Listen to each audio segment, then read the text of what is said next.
ہمارا معاشرہ ایسے لوگوں سے بھرا پڑا ہے جو اندرونی طور پر نہیں بلکہ بیرونی طور پر کنٹرول ہوتے ہیں۔ تقریباً 80% لوگ ایسے ہوتے ہیں۔ اندرونی اور بیرونی کنٹرول کا آخر مطلب کیا ہے؟ اگر آپ اپنے افعال، رویوں اور موڈ کی ذمہ داری دوسروں کو سونپتے ہیں تو اس کا مطلب ہے کہ آپ بیرونی طور پر کنٹرول ہونے والے لوگوں میں شامل ہیں۔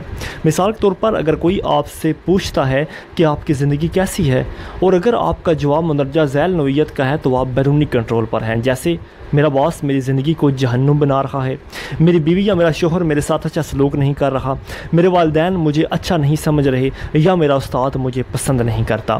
یہ مثال تو منفی صورتحال یا جذبات کو ظاہر کرتی ہے۔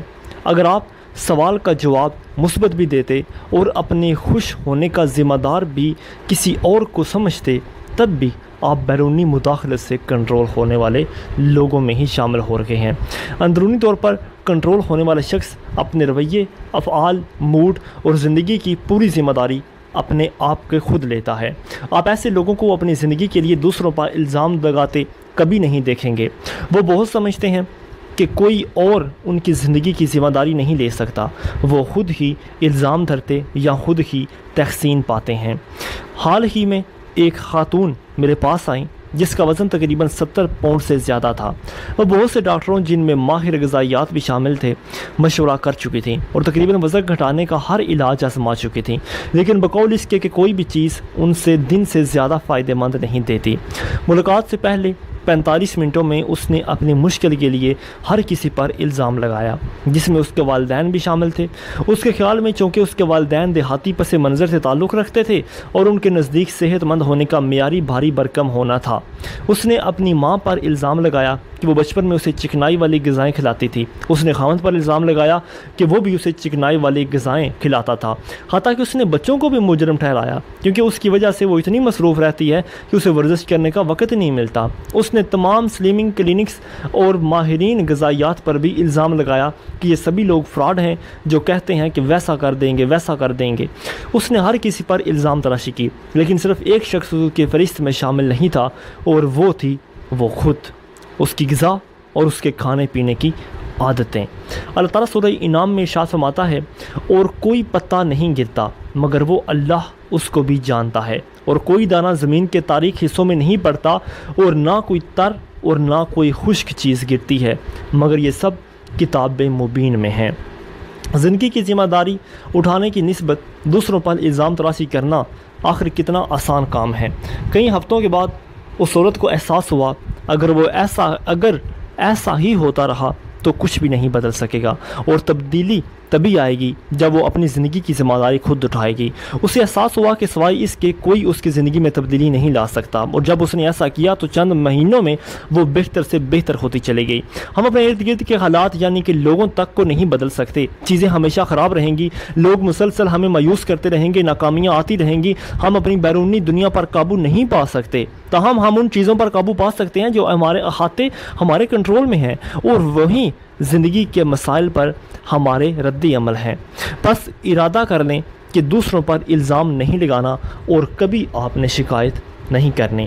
مسلم میں روایت ہے، اگر کوئی پریشانی یا اطلاع مصیبت پیش آ جائے تو یوں نہ کہو کہ اگر میں کر لیتا تو ایسا ہو جاتا، بلکہ یہ کہو کہ حکم الہی اسی طرح تھا، اس نے جو چاہا کیا، اور یہ اگر عمل شیطان کے لیے دروازہ کھول دیتا ہے۔ کاموں کو ملتوی کرنا چھوڑ دیجئے۔ اکثر لوگ ٹال مٹول کرنے کی عادی ہوتے ہیں۔ سادہ الفاظ میں یوں کہہ لیجئے کہ وہ کام کو کسی اور دن کے لیے روک دینا یا ملتوی کرنا، کوئی اور دن جو اس کے لیے بہتر ہوگا تب کریں گے۔ بظاہر تو اس رویے میں کچھ بھی منفی نظر نہیں آتا، کیونکہ ہم سب اپنی زندگیوں میں بہت سے کاموں کو بہتر وقت آنے تک التوا میں ڈالتے رہتے ہیں۔ تاخیر یا کاموں کو ملتوی کرنے کے متعلق سب سے بری بات یہ ہے کہ وہ بہتر وقت کبھی نہیں آتا۔ تاخیر کرنے والے اصل میں چیزوں کو ملتوی نہیں کرتے، یہ اسے صرف ایک بہانے کے طور پر نامعلوم وقت تک استعمال کرتے رہتے ہیں، اور بعض اوقات تو ساری زندگی اپنے افعال کی حجت کے طور پر استعمال کرتے ہیں، جیسا کہ پرانی کہاوت ہے کہ کل کبھی نہیں آتا۔ تاخیر کرنے والے امیدیں خواہشات چاہیے اور ہو سکتا ہے جیسے الفاظ کے ساتھ اپنی ساری زندگی ناخوشی میں گزار دیتے ہیں۔ اگر آپ ایسا کرتے ہیں تو اس کا مطلب ہے کہ آپ نے خود کو دوسرے لوگوں اور حالات کے رحم و کرم پر چھوڑ دیا ہوا ہے، اور کوئی کام کبھی بھی ویسا نہیں ہو سکتا جیسا آپ چاہتے ہیں۔ ایسا کرنے سے آپ اپنے دماغ کو بتاتے ہیں کہ آپ دوسروں پر انحصار کرتے ہیں، بجائے اس کے کہ آپ کی زندگی آپ کے اختیار میں ہو۔ آپ کی زندگی حالات و واقعات اور ارد گرد رہنے والے لوگوں کے قابو میں ہے۔ زندگی کے معاملات میں اس رویے کے ساتھ کوئی کیسے خوش رہ سکتا ہے؟ اس بات سے مجھے اپنا ایک کلائنٹ یاد آیا جو پچھلے 30 سال سے ناخوشگوار شادی شدہ زندگی گزار رہا ہے، تاہم وہ چیزوں کے بہتر ہونے کا انتظار کرتا رہا جو کبھی بہتر نہ ہوئیں بلکہ بد سے بدتر ہوتی گئیں۔ اس ناخوشگوار شادی کی قیمت اسے اپنی صحت، سکون اور نوکری کی شکل میں چکانا پڑی، اور جس وقت وہ مجھ سے ملنے آیا وہ خودکشی کی کوشش کر چکا تھا۔ ساری زندگی وہ چیزوں کو بہتر بنانے یا ختم کرنے کی بجائے امیدوں اور خواہشات کے آسرے پر ٹال کر ٹالتا رہا۔ اگر مجھے یہ والی نوکری مل گئی تو میرے حالات بہتر ہو جائیں گے، اگر میں شہر بدل لوں اور سسرال والوں سے دور چلا جائیں تو ہو سکتا ہے کہ میرے لیے چیزیں بہتر ہو جائیں، اگر ہمارا بچہ ہو جائے تو حالات بہتر ہو جائیں، اگر ہمارا ایک اور بچہ ہو جائے تو میری بیوی بچوں میں مصروف ہو جائے تو ہو سکتا ہے کہ بہتری آ جائے، ہو سکتا ہے بچے بڑے ہو جائیں تو حالات بدل جائیں، اگر ہم رشتہ داروں سے دور چلے جائیں اور مڈل ایسٹ میں سیٹل ہو جائیں تو شاید بہتری آ جائے۔ بدقسمتی سے بہتری نہیں آتی۔ جب اس نے اپنی زندگی کا چارج سنبھالا اور کاموں کو التوا میں ڈالنا چھوڑ دیا تو 6 ماہ کے اندر ہی وہ اپنی بکھری ہوئی زندگی کو سنبھالنے دینے میں کامیاب ہو گیا۔ اب وہ شخص مطمئن ہے، خوش ہے اور زندگی کے مزے لے رہا ہے۔ چند محسوس رویے جو کاموں کو ملتوی کرنے والے لوگوں میں پائے جاتے ہیں وہ کچھ اس طرح ہیں، لیکن اس سے پہلے اللہ تعالیٰ سورہ انعام میں ارشاد فرماتا ہے، آپ کے رب کا کلام سچائی اور انصاف کے اختیار سے کامل ہے، اس کے کلام کا کوئی بدلنے والا نہیں اور وہ خوب سننے والا اور جاننے والا ہے۔ اب جس نوکری سے ناخوش ہوں اسی پر ٹکے رہنا، ناخوشگوار شادی شدہ زندگی کو کھینچتے رہنا، ایسے دوست یا رشتہ دار جن سے تعلقات اچھے نہ ہوں ان کا سامنا کرنے سے کتراتے رہنا، ساری زندگی ایک ہی شہر میں گزار دینا، سگریٹ نوشی اور منشیات چھوڑنے کی کوشش ترک نہ کر دینا، سیر، ورزش، کھیل یا ڈائننگ شروع کرنے کا فیصلہ کرنا، کسی اہم کام کو ختم کرنے کے لیے نیند یا تھکاوٹ کو بہانہ بنانا، اسکول یا دفتر کے اہم کام کو نہ کرنے کے لیے بیماری کا بہانہ بنانا، کسی دوسرے شہر میں اچھی نوکری ملنے پر بچوں کی وجہ سے نہ جانا، نماز کی ادائیگی کے لیے تھکاوٹ، وقت اور ناپاکی کا بہانہ بنا لینا۔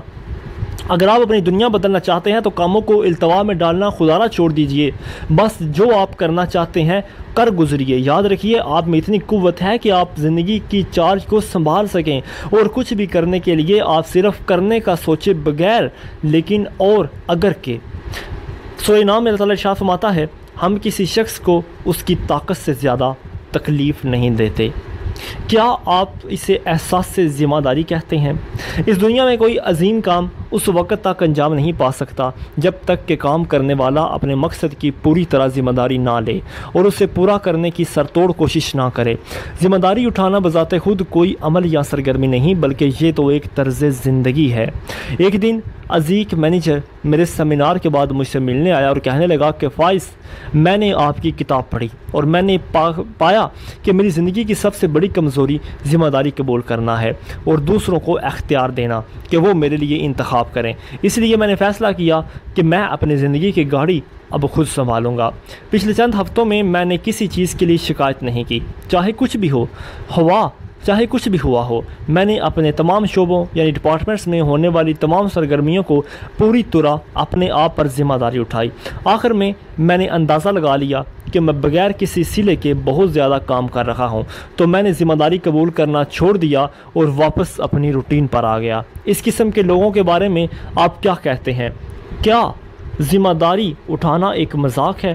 کیا لوگ سمجھتے ہیں کہ ذمہ داری اٹھا کر وہ اس دنیا پر بہت بڑا احسان کر رہے ہیں اور ان کے کاموں کی تعریف کی جانی چاہیے اور انہیں کیا صلہ ملنا چاہیے؟ لیکن اس سے پہلے سورہ انفال کی آیت نمبر 55 میں اللہ تعالیٰ ارشاد فرماتا ہے، تمام جانداروں سے بدتر اللہ کے نزدیک وہ ہیں جو کفر کریں پھر وہ ایمان نہ لائیں۔ اب مجھے پہلے بتائیے کہ کیا آپ اسے ذمہ داری قبول کرنا کہیں گے؟ اس کو آزمانے کا آسان طریقہ یہ ہے کہ اگر کسی نے آپ کو کوئی کام کرنے پر مجبور کیا تو اس کا مطلب ہے کہ آپ اپنی زندگی پر کنٹرول کھو چکے ہیں۔ اگر دوسرے لوگ مینیجر کو اس کے پرانے رویے کو اپنانے پر مجبور کر سکیں تو کیا آپ اس کی ذمہ داری قبول کرنا چاہیں گے؟ آگے چلتے ہیں۔ احساس سے گناہ کو ختم کریں۔ ایک 45 سالہ شخص جو 38 سال کی عمر میں اپنی پہلی بیوی کو طلاق دے چکا تھا، دوسری بیوی کے ساتھ میرے پاس آیا۔ وہ شخص تھکا ہوا، بیمار اور کھویا ہوا دکھائی دیتا تھا۔ اس کی بیوی کے مطابق پچھلے 7 سال سے یہ صورتحال ان کے رشتے کو مسلسل تباہ کرتی جا رہی ہے۔ آدمی خاموش تھا اور یوں لگتا تھا جیسے وہ اندر سے بہت بھرا ہوا ہے۔ دوسری ملاقات میں مجھے معلوم ہوا کہ اچانک غصے کی وجہ سے جو بعد میں شدید غلط فہمی اختیار کر گیا، وہ اپنی پہلی بیوی کو طلاق دے چکا تھا۔ طلاق کے وقت تک ان کی شادی کو 13 سال گزر چکے تھے اور ان کے 3 بچے بھی تھے۔ اس نے مجھے بتایا کہ اسے بیوی اور بچے بہت یاد آتے ہیں۔ میں نے پوچھا کہ اس کی بیوی بچے اب کہاں رہتے ہیں اور کیا کبھی اس نے ان سے بات کرنے کی کوشش کی؟ اس نے بتایا کہ وہ اسی شہر میں رہتے ہیں لیکن ان سے رابطہ کرتے ہوئے وہ ڈرتا ہے۔ پچھلے 7 سال سے وہ شخص اپنے ماضی میں رہ رہا تھا اور جب بھی وہ دوسری بیوی کے پاس ہوتا، پہلی بیوی اور بچوں کی یاد اسے احساس گناہ میں مبتلا کر دیتی اور دوسری بیوی کے لیے اس کے احساسات پر غالب آ جاتی۔ یہ خود ساختہ احساس جرم اس کی دوسری شادی کو بھی تباہ کر رہا تھا اور اس کی بیوی اس کے اور اپنے تعلقات کو بہتر کرنے کے لیے آخری کوشش کے طور پر ہی میرے پاس دونوں وہ تشریف لے کر آئے تھے۔ چند کوچنگ کی نشستوں کے بعد اس نے احساس جرم کو خدا حافظ کہنے اور اس کے بارے میں کچھ کرنے کا سوچا۔ وہ اپنی پہلی بیوی اور بچوں سے ملا اور ایک دو بار کے انکار کے بعد اس نے سسرال والوں نے اس سے ملنے کی اس کو اجازت دے دی۔ وہ بچوں سے ملا، اپنا دکھ انہیں بیان کیا، بیوی سے معافی مانگی، اس کے دکھ درد سنے۔ آخرکار اس نے بچوں سے ہر ہفتے ملنا شروع کر دیا اور ان کے تعلیمی اخراجات کی ذمہ داری بھی قبول کر لی۔ مزید یہ کہ اس نے بیوی کی حوصلہ افزائی کی اور وہ تدریس کا پیشہ اپنا کر بلکہ ایک اسکول میں اسے نوکری ڈھونڈ کر دینے میں بھی اس نے اس کی مدد کی۔ اس نے اپنی دوسری بیوی سے بھی اس کو ملوایا۔ دونوں خاندان ایک دوسرے کے قریب آئے اور ملنا جلنا شروع کیا۔ آخرکار 6 ماہ کے اندر وہ اپنے احساس گناہ سے مکمل طور پر باہر آیا۔ 1 سال کے بعد پہلی اور دوسری بیوی کے مشورے سے اس کا پہلی بیوی سے چھوٹا بیٹا اس کے پاس رہنے کے لیے آ گیا اور جلد ہی اپنے دوست تیلے بھائیوں سے بھی گھل مل گیا۔ اللہ تعالیٰ سورہ آل عمران کی آیت نمبر 3 میں ارشاد فرماتا ہے، اور جب ان سے کوئی ناشستہ کام ہو جائے یا کوئی گناہ کر بیٹھیں تو فوراً اللہ کا ذکر اور اپنے گناہوں کے لیے استغفار کرتے ہیں۔ فی الواقع اللہ تعالیٰ کے سوا اور کون گناہوں کو بخش سکتا ہے؟ دیکھیں، تبدیلی کے بغیر زندگی گزارنا تبدیلی لانے کی نسبت آسان ہے اور یہیں پر ہمیں اصل مقابلے کا سامنا ہوتا ہے۔ ہم جس معاشرے میں رہتے ہیں وہاں ہماری رسمی تعلیم زندگی کے چھوٹے چھوٹے مسائل کو حل کرنے کے لیے ہماری رہنمائی نہیں کی جاتی۔ ہم بچوں کو روزی کمانے کے لیے تو تیار کرتے ہیں لیکن زندگی کے مسائل کے ساتھ کیسے نبٹنا ہے انہیں یہ نہیں سکھاتے۔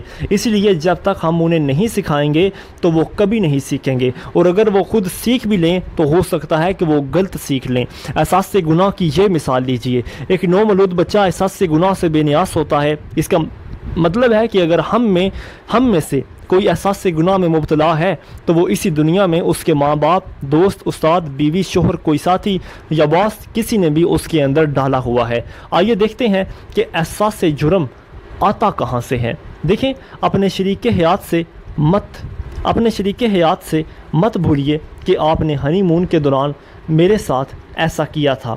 میں آپ جیسے شخص پر کیسے بھروسہ کر سکتا یا کر سکتی ہوں؟ آپ نے میرے ساتھ ایسا کیوں کیا؟ اساتذہ سے، تمہارے والدین جب تمہاری رپورٹ دیکھیں گے تو انہیں کتنی مایوسی ہوگی۔ تم اس لیے امتحان میں فیل ہوئے کہ تم نے اچھی طرح پڑھا نہیں اور اب تم خود بھی بھگتو۔ مبلغین سے، آپ نے اللہ کی نافرمانی کی، آپ کو اس پر شرمندہ ہونا چاہیے۔ کوئی شخص جو خدا سے محبت کرتا ہے وہ ایسا کام نہیں کر سکتا۔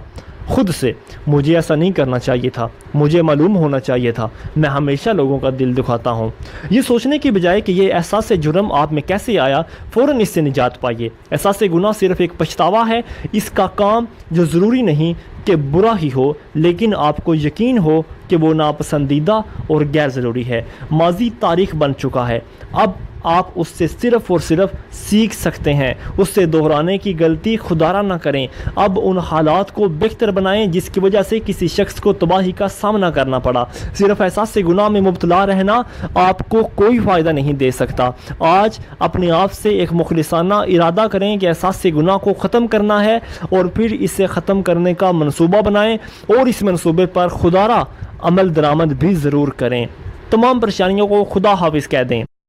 بہت سارے لوگ مستقبل کی فکر میں مبتلا رہتے ہیں۔ معاشرہ جس طرح ہمارے اندر احساس گناہ پیدا کرتا ہے، اسی طرح پریشانی بھی پیدا کرتا ہے۔ جس سے آپ پیار کرتے ہیں اس کے بارے میں فکر مند ہونا ضروری سمجھا جاتا ہے۔ عام پائی جانے والی پریشانیاں مندرجہ ذیل ہیں، جیسے اپنے بچوں کی فکر کرنا، اپنے بیوی یا شوہر کی فکر، صحت کی فکر، موت کی، نوکری کی، ترقی کی، خاندان کے تحفظ کی، معیشت کی، قومی تحفظ کی، بوڑھے والدین کی، اپنے پیاروں کی خوشی کی، کاموں کو صحیح طریقے سے سر انجام دینے کی فکر، ٹریفک پولیس سے جرمانہ ہو جانے کی فکر، ڈرائیونگ کرتے ہوئے حادثہ ہو جانے کی فکر، یہ فکر کہ دوسرے کیا سوچیں گے یا لوگ کیا کہیں گے، دفتر کے ساتھیوں یا باس کو خوش کرنے کی فکر، موسم کی فکر، بچوں کی تعلیم کی فکر، یہ فکر کہ میرا خاندان معاشرتی برائیوں سے متاثر نہ ہو جائے، جہاز میں بیٹھے ہوئے جہاز کے کریش ہو جانے کی فکر، جس نے فون کرنا تھا اس کا فون نہ آنے کی فکر، یہ فکر کہ بچہ، شوہر یا بیوی گھر جلدی کیوں آ گئے ہوں گے یا گھر جلدی پہنچ گئے ہوں گے یا نہیں، یہ فکر کہ بچہ، شوہر، بیوی آج دیر کیوں ہو گئی ان کو، بیٹیوں کی شادی کی فکر، بیٹے کے لیے اچھا رشتہ نہ ملنے کی فکر، یہ تمام مسائل ہیں۔ اگر کوئی خوش قسمتی کی وجہ سے پریشان یا فکر مند نہیں ہوتا تو اس سے فکر ہوگی کہ پریشانی کیوں نہیں ہے۔ پریشانی موجودہ لمحے سے فرار کا نام ہے، اور اگر لوگ اسے شعوری یا لاشعوری طور پر استعمال کرتے ہیں تاکہ اس وقت کچھ نہ کرنا پڑے، ایسے بہت سے واقعات ہیں جن سے لوگوں کی پریشانیوں اور ان کی زندگیوں پر ان کے اثرات کا اندازہ ہوتا ہے۔ آئیے ایک حالیہ واقعے میں آپ کو میں بتاتا چلوں۔ لیکن سورہ آل عمران میں اللہ تعالیٰ ارشاد فرماتا ہے، بغیر اللہ تعالیٰ کے حکم کے کوئی جاندار نہیں مر سکتا، مقررہ شدہ وقت لکھا ہوا ہے۔ ایک بہت بڑی ملٹی نیشنل کمپنی کا سینئر مینیجر میرے پاس آیا۔ وہ بہت پریشان تھا۔ اس کی پریشانی حقیقی تھی، کونی کہ اس کی کمپنی پچھلے 4 سال سے بہت بڑی تبدیلی کے مرحلے سے گزر رہی تھی۔ پہلی بار مینیجر ہونے سے کمپنی کی 25% لوگ نوکری سے نکال دیے گئے، لیکن کمپنی بحال ہو گئی۔ دوسری بار مرجر ہونے سے 30 سے 40% لوگ مزید اپنی نوکریاں کھو چکے تھے۔ مینیجر اس سوچ میں تھا کہ پہلی بار تو وہ بچ گیا تھا، لیکن اب کی بار وہ یقیناً اپنی نوکری کھو دے گا۔ صرف وہی لوگ پریشانی میں مبتلا ہوتے ہیں جنہوں نے اس پریشانی کا سامنا کرنے کے لیے خود کو تیار نہیں کیا ہوتا۔ یہی بات مجھے اس مینیجر کے آنکھ میں نظر آئی۔ وہ کمزور عزت نفس کا مالک تھا اور اس میں جذبے کی کمی تھی۔ وہ پچھلے 13 سال سے اس کمپنی میں کام کر رہا تھا، لیکن اپنی ذاتی یا پیشہ ورانہ بہتری کے لیے اس نے کبھی کوشش نہیں کی۔ وہ بس ایک معمولی ملازم تھا، اسے کبھی کوئی خاص کام کرنے کو نہیں ملا تھا، اور اس کا علم بس اپنے شعبے تک محدود تھا۔ وہ جدید ٹیکنالوجی اور گلوبلائزیشن کی وجہ سے درپیش کاروباری مشکلات کے بارے میں نہیں جانتا تھا۔ اس کی گفتگو اور خود کو پیش کرنے کا طریقہ بھی اوسط درجے کا تھا۔ مجھے یہ پتہ چلا کہ اس کی پریشانی کی اصل وجہ یہ تھی کہ وہ اپنے آپ کو کسی قابل بھی نہیں سمجھتا۔ اسے یہ بھی فکر تھی کہ اس کے بیوی بچے شاید اس مشکل وقت میں اس کا ساتھ نہ دیں۔ اس نے مجھے بتایا کہ تقریباً 9 یا 10 ماہ پہلے اس کی کمپنی خود کو ایک نئی شکل دے رہی ہے اور رائٹ سائزنگ کی طرف بڑھ رہی ہے۔ اللہ تعالیٰ سورہ عنکبوت میں ارشاد فرماتا ہے، اور بہت سے جانور ہیں جو اپنی روزی اٹھائے نہیں پھرتے، ان سب کو اور تمہیں بھی اللہ تعالیٰ ہی روزی دیتا ہے، اور وہ بڑا ہی سننے والا اور وہ بڑا ہی جاننے والا ہے۔ پریشانی ہمیشہ ان چیزوں کی ہوتی ہے جن پر ہمارا کنٹرول نہیں ہوتا، پھر بھی لوگ جنگوں، فسادات، معیشت، کاروبار کے نیچے گرنا اور موت وغیرہ کے بارے میں آخر پریشان ہوتے ہی رہتے ہیں۔ کیا آپ ان میں سے کسی بھی چیز کے لیے کچھ کر سکتے ہیں سوائے اس کے کہ آپ اپنے آپ کو ان حالات کے مقابلہ کرنے کے لیے تیار کر لیں؟ ہم میں سے کسی میں بھی اتنی طاقت نہیں کہ ان حالات پر قابو پا سکے، تاہم ہم خود کو حالات کا سامنا کرنے کے لیے تیار ضرور کر سکتے ہیں۔ اللہ تعالیٰ سورہ آل عمران میں ارشاد فرماتا ہے، یہ خبر دینے والا صرف شیطان ہی ہے جو اپنے دوستوں سے ڈرتا ہے، تم ان کافروں سے نہ ڈرو اور میرا خوف رکھو اگر تم مومن ہو۔ خیر، میں نے اس آدمی کی طرف اس آدمی کی دو طرفہ منصوبہ یعنی ایکشن پلان بنانے میں اس کی رہنمائی کی۔ وہ خود کو نوکری پر سرگرم، مثبت انداز اور دوسروں کی مدد کرنے والا اور ان کے لیے اپنے آپ کو اہم تر بنانے کی کوشش کرے تاکہ اس کی انتظامیہ کے لیے اسے نکالنا اسے مشکل ہو جائے، اور اگر اسے نکال بھی دیا جائے تو وہ بہتر نوکری ڈھونڈنے کے لیے خود کو تیار رکھے۔ میں نے اس کی خوبیاں اور صلاحیتیں شناخت کرنے کے لیے اس کی مدد کی، جسے مختلف صنعتیں اور ادارے اس کے تجربے کو اہمیت دیں۔ میں نے اس کے ساتھوں اور بینک بیلنس کی فہرست بنا کر اس کے لیے مالی منصوبہ بندی بھی بنایا تاکہ اگر وہ بے روزگار ہو بھی جائے تو بھی اس کے ماہانہ اخراجات پورے ہوتے رہیں۔ میں نے اسے فورن بزنس مینجمنٹ کورس، ایک کمپیوٹر کورس اور انگلش لینگویج کورس میں داخلہ لینے کو بھی کہا۔ میں نے اس کی بیوی سے بات کی اور اس سے قائل کیا کہ وہ اپنے خاوند سے تعاون کرے اور خود کے لیے نوکری تلاش کرے۔ وہ ٹیچر تھی لیکن پچھلے 5 سال سے وہ گھر میں کی دیکھ بھال بھی کر رہی تھی۔ خوش قسمتی سے وہ مثبت سوچ کی حامل خاتون نکلی۔ اس کے بچوں نے بھی کہا کہ ہم اپنے باپ کے ساتھ اس مشکل وقت میں تعاون کریں گے۔ پہلے ہفتے کے دوران جب اس نے اپنے منصوبے پر کام کرنا شروع ہی کیا، اس کا ذہن قائل ہونے لگا اور حالات کا مقابلہ کرنے کے لیے وہ یقیناً تیار بھی ہونے لگا۔ مثبت پہلو یہ تھا کہ اس کی ذہنی توانائیاں بڑھ گئیں اور ذہنی دباؤ میں کمی آ گئی۔ سورہ نساء میں اللہ تعالی ارشاد فرماتا ہے، تم جہاں کہیں بھی ہو موت تمہیں آ پکڑے گی اگر تم مضبوط قلعوں میں بھی ہو۔ 5 مہینوں کے بعد اپنے منصوبے پر عمل کرنے کے بعد جب وہ میرے پاس آیا تو وہ ایک بدلا ہوا آدمی تھا۔ وہ بہت مثبت اور پراعتماد دکھائی دے رہا تھا۔ اس کا جسم تنا ہوا تھا اور اس نے بہترین کپڑے پہنے ہوئے تھے۔ اس کی گفتگو حیران کن حد تک بہتر ہو چکی تھی۔ نوکری ختم ہونے کی فکر کرنے کے بجائے اس نے فیصلہ کیا کہ اگر کمپنی کے نئے سیٹ اپ میں اسے بہتر پوزیشن نہیں دی جائے گی تو وہ گولڈن ہینڈ شیک لے لے گا۔ اس کی بیوی نے ایک ہائی اسکول میں پڑھانا شروع کر دیا تھا۔ اس کا بڑا بیٹا جو کہ کالج کا طالب علم تھا، اس نے شام میں کام کرنا شروع کر دیا تھا۔ اس نے بہت سے کاروباری مواقع تلاش کر رکھے تھے جو نوکری ختم ہونے کی صورت میں وہ کر سکتا تھا، اور اس نے اپنی اور اپنے خاندان کی زندگی بدلنے پر میرا شکریہ بھی ادا کیا۔ اس نے کہا کہ سارا خاندان بہت بدل گیا ہے اور اب وہ ایک دوسرے کے بہت اور قریب آ گئے ہیں۔ کوئی بھی شخص پریشانی کو مشکلات کا سامنا کرنے سے بچنے کا بہانہ بنا کر فرار حاصل کر سکتا ہے، تاہم پریشانی کی وجہ سے کچھ بھی نہیں بدلے گا۔ ایک شخص نے دل کے دورے سے صحت یاب ہونے کے بعد مجھے بتلایا کہ وہ پچھلے 23 سال سے اپنی جوان ہوتی بیٹیوں کی شادی کے بارے میں فکر مند رہا تھا، لیکن اس کے لیے کچھ نہیں کر سکتا تھا۔ وہ وقت سے پہلے سینکڑوں کام کر سکتا تھا لیکن اسے علم نہیں تھا کہ کیا کرے، بس وہ پریشان ہوتا رہا اور بالآخر اسے دل کا دورہ پڑ گیا۔ جو ہونا ہے وہ تو ہوگا، اس کی بجائے اگر ہم اپنے آپ کو مشکل وقت کے لیے تیار کر لیں تو ہمیں پریشانیوں کے بارے میں پریشان نہیں ہونا پڑے گا۔ بس آج سے تمام پریشانیوں کو خدا حافظ کہیں اور اپنا سارا وقت، اپنی ساری توانائیاں مثبت طور پر استعمال کریں۔ منصوبہ بندی کریں، اس بات پر کریں، ارد گرد نگاہ دوڑائیں اور دیکھیں کہ کس طرح دوسرے لوگ مشکل حالات سے نباہ کرتے ہیں۔ ان سے سیکھیں، اپنے آپ کو مصروف رکھیں، کچھ نہ کچھ کرتے رہیں لیکن فکر نہ کریں۔ کیا آپ نے کسی کو کام کی وجہ سے مرتے دیکھا ہے کبھی؟ میرا خیال ہے کبھی نہیں دیکھا ہوگا۔ سینکڑوں لوگ روزانہ پریشانیوں کی وجہ سے ضرور مر جاتے ہیں۔ کام نہیں مارتا، انسان کو ہمیشہ پریشانیاں یا پریشانیوں کا خوف مار دیتا ہے۔ اس دنیا میں کچھ بھی ایسا نہیں جس کے متعلق پریشان ہوا جائے، جہاں اگر آپ اپنی باقی ساری زندگی بھی مستقبل کی فکر کرتے رہیں تو بھی پریشانی کسی چیز کو نہیں بدل سکے گی۔ آج اپنے ماضی میں احساس جرم کے ساتھ یا اپنے مستقبل کی پریشانیوں کے ساتھ رہنے سے کوشش کریں، انکار کر دیں اور حال سے بہترین فائدہ اٹھائیں۔ حال سے بہترین فائدہ لینے کے لیے کچھ بھی کریں اور سب کچھ کریں۔ حال ہی اصل حقیقت ہے، کیونکہ آج کا دن آج ہے۔ ضروری نہیں ہے کہ ماضی خود کو دہرائے، اور ہو سکتا ہے کہ مستقبل آئے یا نہ آئے۔ اصل حقیقت صرف حال ہے، صرف آج کا دن ہے، جسے بہت سے لوگ ضائع کر دیتے ہیں۔ کسی کام، کسی سرگرمی یا صرف سوچ کی شروع کرنے سے پہلے ان 2 سوالات پر خدا را ایک بار ضرور غور کیجیے۔ نمبر 1، کیا یہ کام زندگی میں میری مدد کرے گا؟ نمبر 2، کیا اس گھڑی میرے وقت کا بہترین استعمال ہو رہا ہے؟ دوسروں پر انحصار کرنا چھوڑ دیجیے۔ ہم میں سے ہر کوئی کسی نہ کسی طرح اپنے ارد گرد کے لوگوں پر انحصار کرتا ہے، تاہم اس میں بری بات یہ ہے کہ آپ جو چاہتے ہیں وہ نہ کرنے کے لیے دوسروں کا بہانہ بنائیں۔ تعلقات میں خود مختار ہونے کا مطلب یہ نہیں کہ آپ خود کو دوسروں کا مختار سمجھنے لگیں۔ اس کا مطلب ہے کہ اپنے افعال کی ذمہ داری لینا، جب آپ کا ذہن تیار ہو تب کچھ کرنا، بجائے اس کے کہ سوچتے رہیں کہ لوگ کیا کہیں گے۔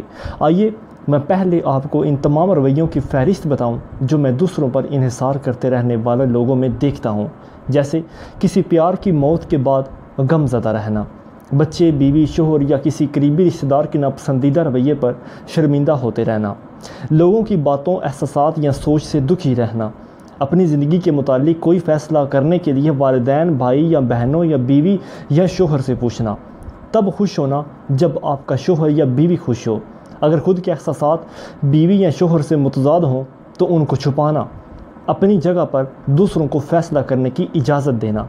کیا کوئی دوسروں پر اتنا انحصار کر کے زندگی گزار سکتا ہے بھلا؟ تاہم عموماً ہمارے معاشرے میں شادی کے پہلے 10 سال عورتیں خود کو غیر محفوظ سمجھتی ہیں اور بعد میں مرد بیویوں پر پہر انحصار کرنے لگتے ہیں۔ کسی کے لیے بھی اس قدر انحصار کے ساتھ خوش رہنا ناممکن بھی ہے اور ناقابل عمل بھی ہے۔ میں اس بات کے حق میں ہوں کہ کسی کو اہم فیصلہ کرتے وقت اپنے بیوی، شوہر، بچوں اور دوسرے خاندان کے افراد سے ضرور مشورہ کرنا چاہیے، جو فیصلہ ان کی زندگیوں کو بھی متاثر کر سکتا ہو۔ تاہم اس کا یہ مطلب نہیں کہ دوسروں کی خوشی کی خاطر اپنی خوشی کو نظر انداز کر دیا جائے۔ ہم میں سے ہر ایک اپنے خاندان کے اندر ایک دوسرے پر کچھ نہ کچھ انحصار کرتا ہے۔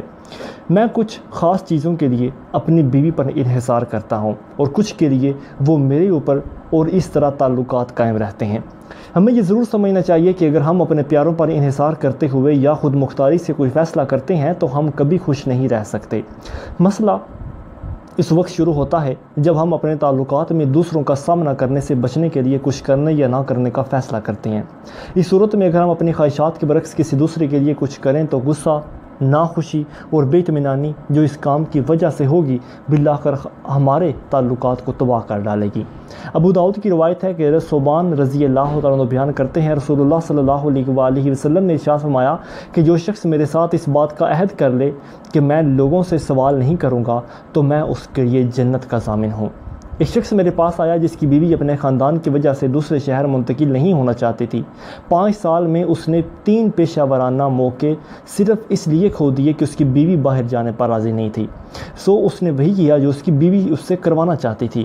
وہ ناراض اور ناخوش ہوا اور بالآخر اس کی ناراضگی کی وجہ سے اس کے اپنی بیوی سے تعلقات خراب ہو گئے۔ بالآخر میرے ساتھ 1 سال تک کوچنگ کی نشستیں اس کی ہوتی رہیں۔ اس دوران اسے ایک اور موقع ملا جس سے اس نے فائدہ اٹھایا اور ان کے آپس کے تعلقات بھی بہتر ہو گئے۔ کسی بھی شخص کے لیے جو سمجھتا ہو کہ وہ دوسروں پر انحصار کرتا ہے، جسمانی طور پر خوش مطمئن رہنا اس کے لیے ناممکن ہوتا ہے۔ اکثر لوگ 2 انتہاؤں میں کسی ایک پر چلے جاتے ہیں، یا تو مکمل طور پر اپنی زندگی کا کنٹرول اپنے ساتھی کے ہاتھ میں دے دیتے ہیں یا پھر ڈکٹیٹر بن جاتے ہیں۔ اس صورتحال میں شروع میں تو تعلقات جیتتے ہارنے کی شکل اختیار کرتے ہیں جس میں ایک جیتتا اور دوسرا ہارتا ہے، اور بعد میں تعلقات صرف ہارنے کی شکل اختیار کر جاتے ہیں۔ یہ کیسے ممکن ہے؟ اس معاملے کو پہلے جہاں بیوی نے 3 دفعہ اپنی رائے سے خامد پر چڑھائی کی اور اسے شہر سے باہر جانے سے روکا، اگرچہ مختصر عرصے کے لیے اس کی بیوی نے جو چاہا وہی ہوا، لیکن ایسا لمبے عرصے تک نہ جاری رہ سکا۔ خامد کے ناخوش ہونے سے ان کے تعلقات میں بھی کافی زیادہ تلخی آ گئی۔ سورہ مومن آیت نمبر 66 میں اللہ تعالیٰ ارشاد فرماتا ہے، آپ کہہ دیجئے کہ مجھے ان کی عبادت سے روک دیا گیا ہے جنہیں تم اللہ کے سوا پکار رہے ہو، اس بنا پر کہ میرے پاس رب کی دلیلیں پہنچ چکی ہیں۔ مجھے یہ حکم دیا گیا ہے کہ میں تمام جہانوں کے پروردگار کا تابع فرما ہو جاؤں۔ اگر بچے ایسا کریں تو والدین کے لیے خوش ہونا ممکن نہیں۔ کسی بھی شخص کے لیے جس کی بیوی یا شوہر ایسا کرے خوش رہنا ممکن نہیں۔ ہم کسی حد تک تو ایک دوسرے پر انحصار کرتے ہیں، لیکن اس کا یہ مطلب نہیں کہ ہم دوسروں کو فیصلہ کرنے یا اپنے لیے انتخاب کرنے کا اختیار بھی دے دیں۔ ایک بھاری بھرکم عورت میرے پاس آئی، وہ 35 سال کی تھی لیکن اپنی عمر کے 10 سال سے بڑی لگتی تھی۔ اس نے مجھے بتایا کہ شادی کے 10 سالوں کے اندر اس کے وزن میں 50 پاؤنڈ اضافہ ہوا۔ اسے اپنے شوہر پر بے حد غصہ تھا کیونکہ اس کے خیال میں وہ ورزش کرنے اور غذا پر کنٹرول کرنے میں اس کی مدد نہیں کرتا۔ اس نے بتایا کہ اس کا خامند شام کو سیر کے لیے اس کے ساتھ نہیں جاتا اور خامند اور بچے وہ کچھ نہیں کھاتے جو وہ کھانا چاہتی ہے۔ میں نے اس سے پوچھا کہ خاندان کے باقی لوگ وہ کچھ کیوں کھائیں جو وہ کھانا چاہتی ہے، اور اس کا مطلب یہ بھی نہیں کہ خاندان کے افراد اس کا ساتھ دیتے۔ دوسرے پر اس کی انحصار کی یہ حالت اس کے لیے مشکل پیدا کر رہی تھی۔ جب اسے احساس ہو گیا تو اس نے خود سے شام کی سیر کو جانا اور اپنے لیے علیحدہ کھانا پکانا شروع کر دیا۔ بہت جلد وہ جسمانی طور پر فٹ ہو گئی اور اپنے خاندان کے ساتھ بھی اس کے تعلقات میں بے حد بہتری آئی۔ بس اپنے آپ پر رحم کریں، دوسروں پر انحصار کرنا چھوڑ دیجیے اور اپنی زندگی کا چارج خود سنبھال لیجیے۔ ہم کسی حد تک تو دوسروں پر انحصار کرتے ہیں، لیکن اپنی زندگیوں میں بہت حد تک خود مختاری کا لطف بھی اٹھاتے ہیں۔ آپ کو اپنی زندگی کے لیے دوسروں کی مدد اور حمایت کی ضرورت نہیں ہوتی۔ جن چیزوں کو آپ نے لمبے عرصے سے التوا میں ڈال رکھا ہے انہیں کر گزریے۔ آپ دیکھیں گے کہ جن لوگوں کو آپ اپنا کام نہ کر سکنے کی وجہ سے ملزم ٹھہرا رہے تھے آپ کی تعریف کرنا شروع کر دیں گے۔ لیکن اگر آپ ایسا نہیں کرتے تو آپ اپنی ذات کے ساتھ اور دوسروں کے ساتھ بھی ناخوش رہیں گے اور آخرکار سارا خاندان تکلیف اٹھائے گا۔ غصے کو ختم کیجیے اس سے پہلے کہ غصہ آپ کو ختم کر دے۔ غصہ تمام جذبات میں سب سے زیادہ غیر ضروری جذبہ ہے اور غالباً سب سے بڑھ کر ہلاکت انگیز بھی، کیونکہ بہت سے صحت کے خطرات اس جذبے سے پھوٹتے ہیں، مثلاً ہائی بی پی، السر، خارش، دل کی دھڑکن میں تیزی، تناؤ، جوڑوں کے درد اور یہاں تک کہ دل کی تمام بیماریاں۔ پھر بھی بہت سے لوگ اپنے غصے کو جائز قرار دینے کے لیے بہت سے دلائل بھی پیش کرتے ہیں۔ ایک عام دلیل یہ ہے کہ میں ایک انسان ہوں، خیر میں یہاں کچھ صاف گوئی سے کام لوں گا۔ غصے کا انسان ہونے سے تو کوئی تعلق نہیں، بلکہ اس کے برعکس وحشی یا غیر انسانی ہونے سے ضرور ہوتا ہے۔ میں اس کی مزید تشریح کرتا ہوں۔ مجھے یہ بتائیں کہ آپ کتے کی دم پر پاؤں رکھ دیں یا اسے ماریں تو وہ کیا کرے گا؟ ہاں، اگر تو وہ بڑا اور طاقتور کتا ہے تو زیادہ امکان یہ ہے کہ وہ بھی آپ کو کاٹ دے گا۔ کیوں؟ اگر آپ نے طاقتور جانور کو خطرناک حد تک غصہ دلا دیا تو وہ بھی اپنی حفاظت کے لیے آپ کو نقصان پہنچانے کے لیے کچھ بھی کر سکتا ہے۔ اگر کسی ایک شخص نے کسی دوسرے شخص کو مارا اور وہ بھی غصے سے بفر گیا اور اس نے انتقام لیا تو پھر ایک جانور اور انسان میں کیا فرق رہ گیا؟ جانور کا عمل اور رد عمل اس کی جبلت یا فطرت کے مطابق ہوتا ہے، جبکہ انسان اپنے عمل اور رد عمل کا انتخاب خود کر سکتا ہے۔ جانوروں کے پاس انتخاب کی آزادی نہیں، لیکن انسان کے پاس ضرور ہے۔ انسان طاقتور ہے اور خود پر قابو پا سکتا ہے۔ بہت سے لوگ جبلت یا فطرت کے مطابق عمل کرنے کو ترجیح دیتے ہیں۔ جس نے مار کھائی ہو اس کے پاس انتخاب کا اختیار کئی طرح کا ہوتا ہے، مثلاً جیسے جواب میں مارنا، شدید زخمی کر دینا، قتل کرنا، پوچھنا کہ تم نے مجھے کیوں مارا، مارنے والے کی جہالت پر افسوس کرنا، مارنے کی وجہ معلوم کرنا اور اس کا سدباب بھی کرنا۔ ہو سکتا ہے کہ مارنے والا ذہنی طور پر بیمار ہو اور اس کا پتہ لگانا اور ضرورت کے مطابق اس کا ڈائیگنوسس کرنا، نظر انداز بھی کر دینا یا معاف کر دینا۔ حدیث ہے، مضبوط اور طاقتور وہ نہیں جو لوگوں کو پچھاڑ دے، بلکہ طاقتور وہ ہے جو غصے کے وقت اپنے نفس پر قابو پا لے۔ اسلام غصے کو سختی سے منع کرتا بلکہ حرام بھی قرار دیتا ہے، کیونکہ یہ انسان کو اتنا ہی نقصان پہنچاتا ہے جتنا کہ شراب آور اور نشہ آور اشیاء۔ یہ ہماری عقل جو کہ انسان اور جانور میں تفریق کرتی ہے اس کو تباہ کر دیتا ہے۔ اکثر لوگ اس غیر مفید اور غیر ضروری جذبے کو اٹھائے پھرتے ہیں جو انہیں اس چیز سے بھی زیادہ نقصان پہنچاتا ہے جس کی وجہ سے انہیں غصہ آیا تھا۔ ہمارے معاشرے میں پائی جانے والے غصے کی چند اقسام جیسے ٹریفک میں پھنس جانے پر غصہ، کام پر دیر سے پہنچنے کا غصہ، حکومتی پالیسیوں کا غصہ، گاہک افسر استاد کام کرنے والے ساتھیوں یا اس طرح دوسرے اہلکاروں پر غصہ، دوسروں پر غصہ اگر ان کا نقطۂ نظر آپ سے مختلف ہے تو، اگر شوہر یا بیوی اور بچے کا رویہ آپ کی مرضی کے مطابق نہ ہو تو پھر غصہ، اگر بہت زیادہ کام کرنا پڑے تو بھی غصہ، اگر کرنے کو کچھ نہ ہو تو بھی غصہ، اگر کوئی بات کرنے والا نہ ملے تو بھی غصہ، موسم پر غصہ، ترقی نہ ہونے پر غصہ، از ہر چیز پر غصہ ہی غصہ۔ لیکن معاملات زندگی ایسے تھوڑی نپٹتے ہیں۔ تقریباً سبھی لوگ کسی نہ کسی چیز پر غصہ تو کرتے ہیں۔ بہت سے لوگ شاید اس مبالغہ رائی سمجھیں کیونکہ بہت ساروں کے نزدیک صرف جسمانی تشدد ہی غصے کی قسم ہے۔ نیچے دیے گئے رویے بھی غصے کی اقسام میں شامل ہیں، جیسے گالی گلوچ کرنا، غصیلے الفاظ استعمال کرنا، مثلاً اسے مار دو، مجھے اس سے نفرت ہے، یا دوسروں پر حد سے زیادہ تنقید کرنا یا طنز آمیز گفتگو کرنا وغیرہ۔ حدیث ہے کہ غصہ ایمان کو اس طرح خراب کرتا ہے جس طرح الوا شہد کو خراب کرتا ہے۔ آئیے دیکھیں کہ غصہ کیسے پروان چڑھتا ہے۔ غصہ ایک جذبہ ہے، جب کوئی توقع پوری نہیں ہوتی تو اس کا رد عمل غصے میں ہوتا ہے۔ یہاں پر بنیادی لفظ توقع ہے اور اس سے ساری بات واضح ہو جاتی ہے۔ جب ہم یہ توقع کرتے ہیں کہ دوسرے لوگ کسی خاص طریقے سے پیش آئیں اور جب وہ ایسا نہیں کرتے تو اس سے غصہ پیدا ہوتا ہے، تاہم اگر ہم لوگوں سے توقع کرنا چھوڑ دیں تو غصہ پیدا ہی نہیں ہوگا۔ غصہ ایک انتخاب ہے، یہ جبلی یا فطری رد عمل نہیں ہوتا، اور اگر کوئی اسے مسلسل اختیار کرتا رہے تو اور بہت سی عادات اس طرح یہ بھی آپ کی عادت میں ہو سکتا ہے شمار ہونے لگ جائے۔ ہو سکتا ہے کہ کچھ دیر کے لیے یہ آپ کی انا کو تقویت دے، لیکن اس کی بہت قیمت آپ کو چکانا پڑے گی۔ بے شک غصے کو دبانا ایک اچھا انتخاب ہے، لیکن اس کے ساتھ بھی کئی صحت کے مسائل منسلک ہیں۔ در حقیقت بہتر یہ ہے کہ غصہ آئے ہی نہ۔ غصے کی وجہ منفی سوچ کو ختم کریں۔ یہ چیز خود بخود نہیں ہوتی، ایک جذبہ ہے۔ جب آپ لوگوں اور حالات کے بارے میں منفی طور پر سوچتے ہیں تو یہ پیدا ہوتا ہے۔ بس آج ساری زندگی کے لیے اپنے آپ سے یہ وعدہ کریں اور خود کو یاد کرائیں یہ کہ آپ اپنے بارے میں جو رائے رکھتے ہیں آپ اس سے زیادہ طاقتور ہیں، اور اس دنیا میں کوئی شخص یا کوئی چیز آپ کو غصہ نہیں دلا سکتی جب تک آپ کی مرضی نہ ہو، اور اپنے غصے پر قابو پانے کی کوشش کریں۔ یہ سمجھیں کہ تمام انسان ایک دوسرے سے مختلف ہیں اور اختلاف رائے کا حق بھی رکھتے ہیں۔ اپنے آپ کو یاد کرواتے رہیں کہ ہمارے ارد گرد بہت سی چیزیں ہیں جن پر ہمارا کوئی کنٹرول نہیں۔ ان چیزوں پر توجہ مرکوز کریں جن پر آپ کا اپنا کنٹرول ہے۔ اگر آپ کا غصے کی وجہ سے دوسروں کو ذلیل کرنے کا والا رویہ ہے تو یاد رکھیں کہ آپ کا غصہ مزید ذلت کا باعث بنے گا۔ اس وقت آپ اپنے جذبات پر قابو پا کر خود کو باعزت گرداننے کا حقدار ثابت کر سکتے ہیں۔ توقعات ختم کریں اور صرف وہی کریں جو آپ بدلے کی توقع کے بغیر کر سکتے ہیں۔ جب آپ کو غصہ آئے تو ان لوگوں کے قریب رہیں جن سے آپ پیار کرتے ہیں۔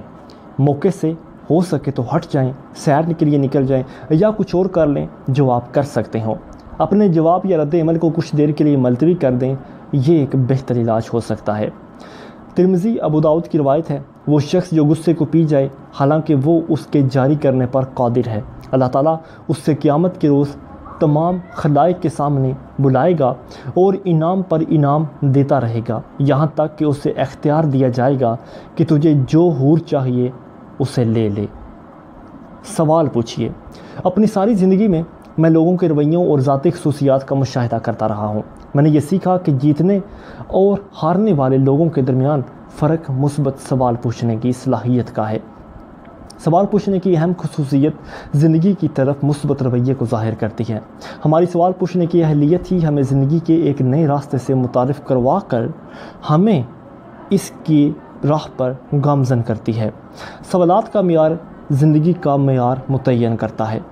چند سال پہلے ایک ادھیڑ عمر شخص جو بہت غمگین اور زندگی سے ناخوش تھا میرے پاس آیا۔ 10 سالوں میں اس نے 3 شادیاں کی اور پچھلے 3 سال کے عرصے سے وہ بے روزگار بھی تھا۔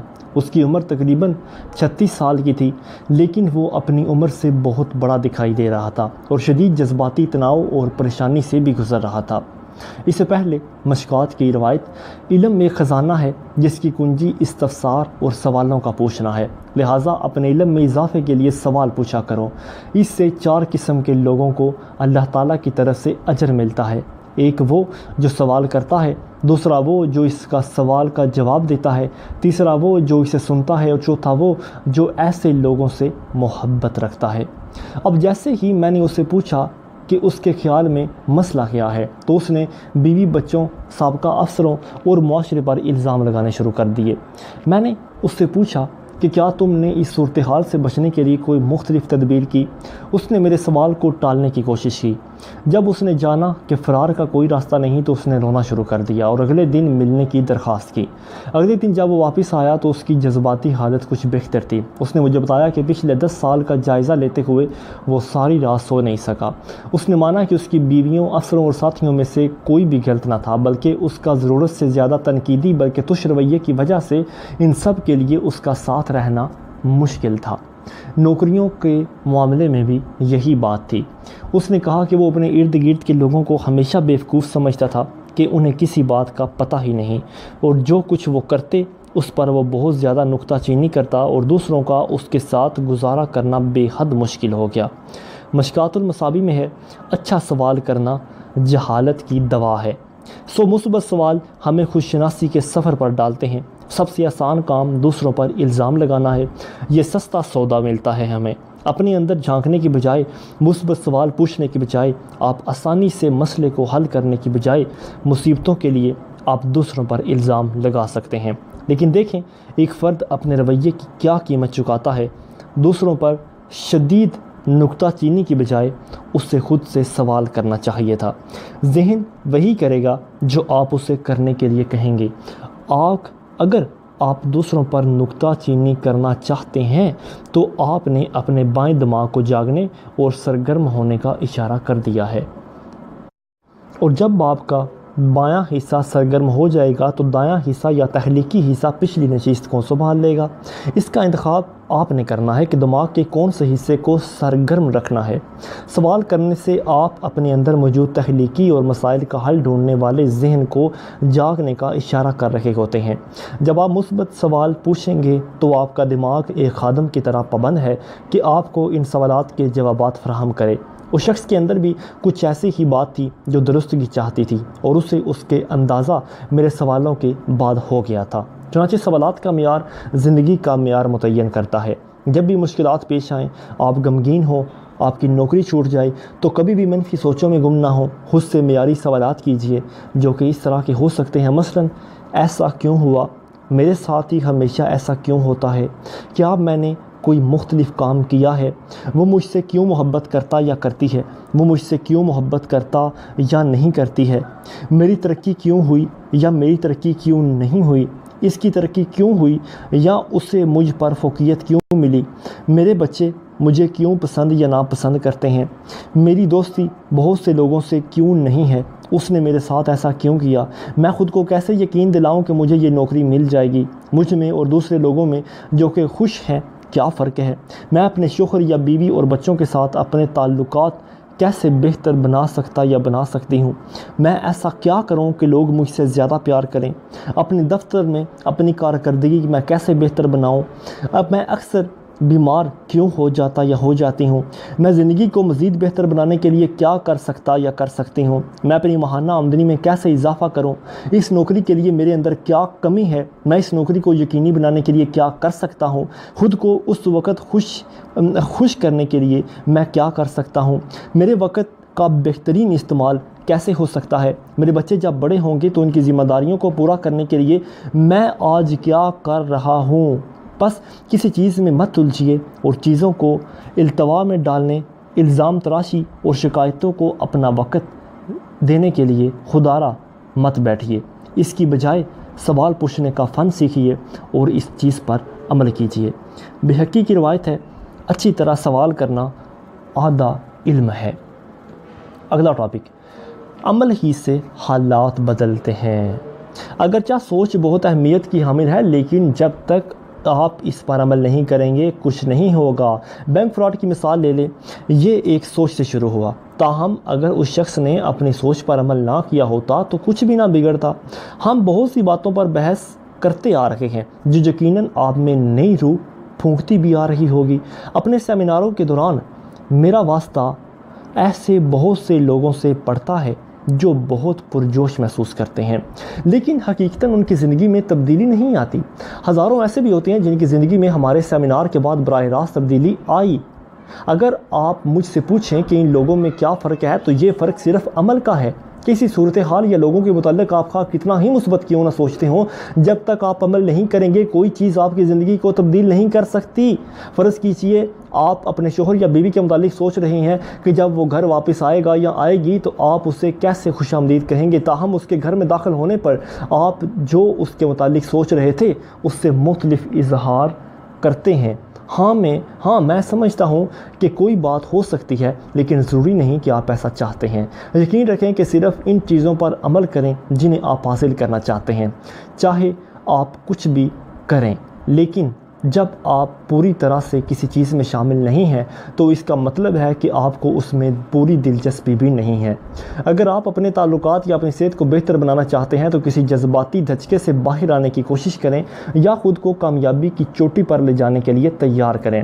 بالآخر یہ سب کچھ ایک عمل ہی سے ممکن یا شروع ہو سکتا ہے۔ یہ یکدم نہیں ہے، یہ ایک مسلسل، لگاتار اور کنسسٹنسی کا عمل ہے۔ جتنا عرصہ آپ ہر روز نئی زندگی تخلیق کرنے کے لیے کچھ کریں گے، آپ اس حقیقت کا روپ اسے دے دیں گے۔ آپ کو بچپن میں پڑھی ہوئی کچھوے اور خرگوش کی کہانی تو یاد ہوگی۔ آپ کے خیال میں فرق کیا تھا؟ پس نئی زندگی جس کا آپ نے ہمیشہ خواب دیکھا ہے تخلیق کرنے کے لیے مندرجہ ذیل تدابیر رکھیں۔ سورہ نشرہ میں ہے، پس جب تو فارغ ہو تو عبادت میں محنت کر اور اپنے پروردگار ہی کی طرف دل لگا۔ فیصلہ کریں کہ زندگی کی کسی بھی منزل پر آپ کیا کرنا چاہتے ہیں۔ مخصوص مقاصد اپنائیں۔ مقاصد متعین کرنے کے لیے سمارٹ طریقہ اپنائیں۔ سمارٹ یعنی ایس، مقاصد یعنی کہ ایس اسپیسیفک، مقاصد یعنی مخصوص ہوں، عمومی نہیں، جیسا کہ میں نے 20 پاؤنڈ وزن کم کرنا ہے وغیرہ۔